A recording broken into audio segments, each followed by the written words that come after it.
this was, I think the Spider-Man trilogy with Tom Holland is, I'm probably gonna get some hate on this because I know Tobey Maguire, people have they love him. I love Andrew Garfield too, but I think that this is the best trilogy. I don't disagree. It's very rewatchable. I don't know that for me it's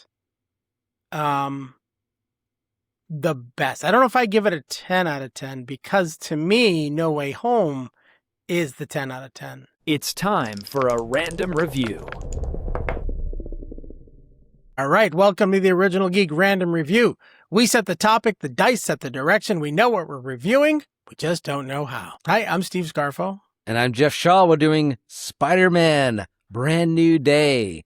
It's going to need our help because it's struggling at the box office. I don't think I've seen a slower opening for a movie in history. Like, do you think anybody else saw this movie We'll this give it weekend? that geek bump. It's going to be okay, Stu. We are going to help you out, Tom Holland. Don't you worry about it. We got your back, man. You're finally going to have a blockbuster this summer. I don't know if you guys have heard of this character, Spider-Man. Yes. But he's gaining popularity recently. Yeah. And over the weekend. It's kind of a thing. I heard they made a couple dollars. Yeah. Right. Something like the second highest grossed movie in history. But only you know behind Marvel's Doomsday. Not Doomsday, Endgame. How do we do this random review? What's it all about, Steve? Well, I'm glad you asked, Jeff. So listen, if you haven't been here with us before, check out all our random reviews. Here's the deal. We like the idea of talking about this stuff, but we don't want to be too prepared. So we let AI generate a list of topics for us to talk about Spider-Man Brand New Day. We haven't looked at the list. We don't know what's in it. But what we do is we take a wonderful D&D 20-sided dice, or any gaming, I suppose, but a 20-sided dice. We roll this, and based on what we get is what we read off this list for the very first time and what we talk to you guys about. So if you love the quirkiness, the randomness of this, join us. Let us know if there's something you want us to review. Otherwise, we're going to get ready to quite literally roll, and you get to roll for me first this time. Yes, I do. All right. 5. The villain antagonistic logic, the Department of Damage Control. Their shift from cleanup crew to paramilitary oversight, capturing mutants, starting with Sarah and Jean, feels like a realistic, sinister evolution of MCU bureaucracy. Talk about it. Well, this again, definitely one of the darker tones of Marvel storytelling, right? Because with the Sentinel bots and they've dipped into mutant registrations and different versions of the X-Men in the past. So this is our first MCU view, and I did like it because, you know, I think it's after Endgame, the first. It might have even been in the other Spider-Man, Far From Home. Where what was where he fights the Michael Keaton? Homecoming, right? Homecoming, yeah. So in Homecoming, we start to really see damage control playing a bigger role. Like they actually interfere, and you think, oh, okay, well they're just, you know, there's always some sinisterness. We know Julie Louis-Dreyfus's character. Oh yeah, the like Contessa Fontaine there. You know, she's a DODC and she is definitely a sinister person, right? So we've seen overtones of the sinisterness, but I think for the first time we really see how evil they're willing to be. He is willing to sacrifice, and he calls it a sacrifice as if it was a noble thing, Jean's sister. And it wasn't a sacrifice, it was they pushed her to the point where she died. And so you see not only how deep they're willing to dig and how bad they're willing to be, but you see them justifying it even in the moment, facing her sister. And by all accounts from the flashback that they show us, they weren't sinister kids. They were just chilling in a park. And suddenly Sarah gets taken down, and Jean almost gets taken too, but Sarah saves her right before they take her out. So. Yeah, and it is interesting because I remember in the comic books, damage control was kind of a joke. Because, you know, every comic you're reading and the city's getting destroyed, and then the next comic, it's kind of all reset. Well, so who fixed this stuff up? Who fixed the buildings? Who repaired the cars? What happened? How'd that happen? And so it was kind of a joke. And then there was a TV show that either, I don't know if there was a pilot or a concept that was kind of keeping that going. It was kind of a silly concept. They broke the city again. We're going to go in and repair it, and kind of the hijinks. But what I think is interesting is that they went and they thought, well, okay, what if this evolves? And I wonder if from the get-go they knew it was going to evolve into, or had an inkling, or maybe they just took advantage of the situation where, like you mentioned, the Sentinels. Those of us who have read the X-Men, there's this government agency. It was like the mutant control. So you can see damage control, mutant control. I think it's something like that. And they, that's their whole goal, is to control the mutants and the mutant threat. And so it's kind of evolved into that. And also it's that kind of critique of the government agency that's gone too big and is just trying to justify its existence and is taking advantage of its power. In Wonder Man, the TV show, you can see that very clearly with this organization. So when they pop up here, if you'd watched Wonder Man, you knew, they looked like the good guy at the beginning of this, but you knew that's not who they are. And there was something sinister going on. And thankfully they didn't let it go too long before, Spider-Man figures it out. So. Yeah, I thought it was interesting that they had him get duped. And I think Tramell Tillman, I had to look up his name real quick. I had Tramell, I couldn't get the Tillman. Did a great job. He's from Severance on Apple TV. It's like that same character too, Dr. Milchick or Mr. Milchick. Yeah, very sinister character, but he's a great actor. It's funny too because he comes off as very likable as a sinister guy at first. Yeah, in both cases. Yeah. So, all right, here we go. I got to roll for you. You roll now. for me. Okay. Yeah. All right, here we go. Ooh, a 19. 19. This is a rewatchability score.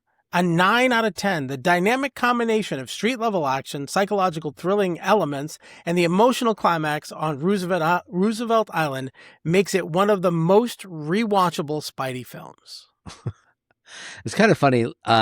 You actually, as we were going into this movie, told me you knew someone who's watched it twice already. So I'm going to say that's accurate. And the funny thing is here, I'm trying to think about that. I'm like, rewatchability. And I remembered I used to rewatch everything. I mean, we would go see it in the theater, sometimes multiple times for a movie like this. And then as soon as it came out on video, we got the video and we'd play it on that. Or, and now with streaming, it's so easy to rewatch these things. So I think it's 10 out of 10 for rewatchability. I think this was a fantastic entry into not only Spider-Man, but superhero films. And I have to say I was a little worried because this is a different group. I think it's a different writer director. And the first two Spider-Man films with Tom Holland were fantastic. And here we have this third one where he's finally the main character in his own movie. I mean, he was the main character there, but like there were other like heroes, and it was more ensemble. Even though it was a Spider-Man movie, it was like Captain America Captain America Civil War. It was technically a Captain America movie, but everybody was there. Yeah, right, exactly. Good point. And this is Tom Holland was going to have to do the heavy lifting throughout this movie, and with a new writer, new director. At least that's my understanding. Yeah, if you want to double checking, but they nailed it. This was, I think, the Spider-Man trilogy with Tom Holland is, and I'm probably gonna get some hate on this because I know Tobey Maguire. People have they love him. I love Andrew Garfield too. But I think that this is the best trilogy. All of them are great on the rewatchability score. I know our Google Gemini's given a 9 out of 10. I'm going 10 out of 10. Absolutely. What do you think? So I have a couple thoughts here. They're not bad, and I don't disagree. I do agree it's very rewatchable. I don't know that for me it's the best. I don't know if I give it a 10 out of 10 because to me, No Way Home is the 10 out of 10. Because of the crossover elements of No Way Home. So Destin Daniel Cretton, I think I'm saying his name right. He also was the director of Wonder Man. So that tonality of that you were talking about there with the damage control, how they were the overtones of evil, and you can see that thematically through his stuff. Yeah, No Way Home for me, I've literally watched that movie 5 or 6 times. Again, I think I've said it before. Spider-Man's always been my favorite character growing up. I was the kid. We used to take twine and like little metal hooks, and I would wrap it around my wrist and put a bunch in my hand and whoosh, pretend, I was a 10, 12-year-old kid pretending I was Spider-Man. So when you get to see Tobey Maguire, Andrew Garfield and Tom Holland sharing a screen, all being there, and they're all great actors and they have their own styles, and it all meshed so well to me. So I'm going to call that one a 10 out of 10, but I'm going to call this one a solid 9.5. Right? I just spent 3 minutes talking about different movies instead of this one.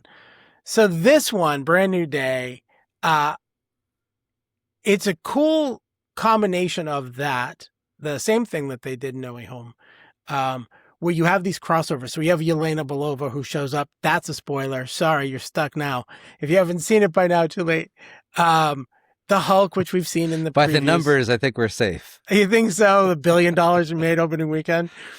Everybody did the same thing we did. We don't want to know. But it's a bit of a crossover.